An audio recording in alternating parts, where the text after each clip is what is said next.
Trust issues. That's like a number one thing why people do not communicate about their preferences or do stupid stuff that just basically does not really help relationships.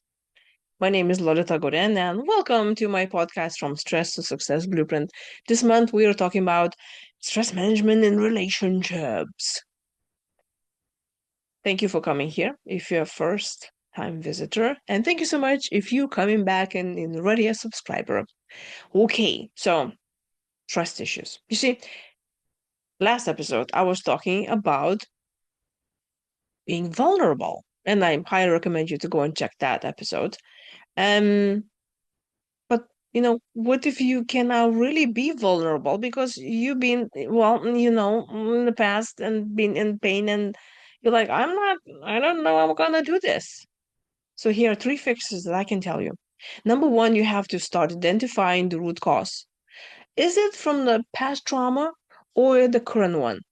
Um, if that's from the past and you grew up in that kind of environment that you saw that is not, well, safe for you to open up to be yourself because you're being laughed at of who you are, maybe you be gaslighted and saying, no, that's not true, or no, that didn't happen, or I didn't say that, no, you're not cold, no, you're not hungry. That will be very difficult for you as a child to understand that whatever you're feeling and whatever you do is the right thing to do.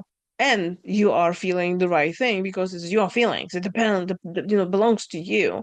So you already have a trust issues from the get-go. Identifying that you have them is number one thing. Because that causes us pain, you may think you don't want to even go there and ask yourself, do I have trust issues? But the trust issues is not only with somebody else, but also with yourself. Do you trust yourself? You see, for the longest time, I was thinking, oh, yeah, of course I trust myself. I mean, I carry myself everywhere I go. I have to trust myself. But then I realized that a lot of stress that I was causing myself, it was because of lack of trust.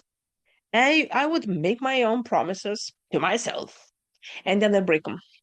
And that was more and more disappointing in myself. I really started when I started feeling in how that makes me feel, how I feel today, how when I do something, where is it in my body?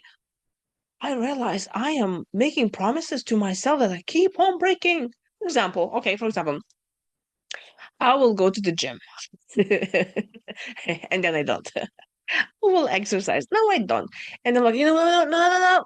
Tomorrow. I'm gonna do that tomorrow. And then tomorrow comes and I'm like, tomorrow. And what is this happening? I mean, yeah, sure, it can get funny at sometimes. But you know what happens? You keep on breaking promises to yourself and you stop trusting yourself. And what happens is that for the future, when you do not trust yourself properly, you're not going to believe yourself. And any future stresses, a crisis that will come, you deep down not going to trust that you can handle it. So that's mean you'll be worrying about the future more than you should because of that. Isn't this funny? So identify the root cause. Do you have trust issues? Then, number two, communicate openly. Express your concerns instead of making assumptions. That's another one. If you have trust issues, you're not really vulnerable and not very open with people, you will start assuming things. And if somebody, and I tell you, there was a time that was like very super insecure. So I remember when the manager will go and close the doors in his office with someone there, I will immediately assume that it has to do with me.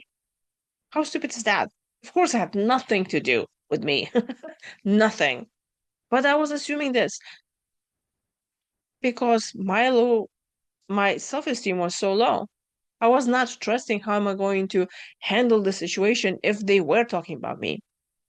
What's the worst that can happen? So communicating openly, also expressing what you really truly feel, not only for others, but also to yourself. And saying to yourself, okay, how that, asking yourself, how that makes me feel. And be like really truthful to yourself.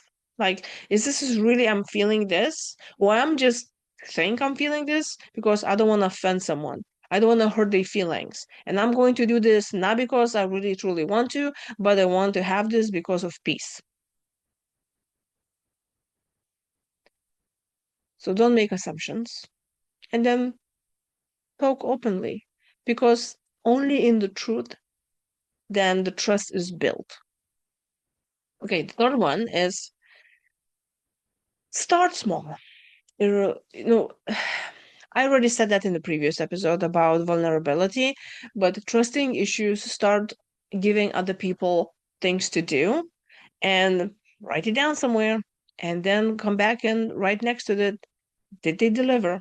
And especially with relationships, what happens is, like, I know from my own experience, I just not good in trusting people at all. Because, well, when I grew up in the environment where I couldn't even trust adults, now I'm just total super hyper vigilant, and I'm like, no, you have to go through mountains and swim rivers to finally be trustworthy. And that hurts relationships. So when you meet someone, you just can have like a little tap on them. I know, no, not spying, but just really paying attention into the actions and, stepping away from assumptions. So when you ask them to do something, when there's a time for them to show up and do things and really see the actions, what they actually bring to the table, what they bring to the relationship, this is where you start paying attention. And over time, you can create a dossier about what happened. And I'm not talking about like, well, this is how you're going to find the patterns, but also you helping yourself to build trust towards them. And if you'll just go back and maybe, a few months or weeks or whatever, how long you want to set that time, there is 3 months for any relationship really to start showing the right personality, stop acting kind of thing. Then you can really see, were they there for you? Did they show up? Because over 3 or 6 months, then things happen in life.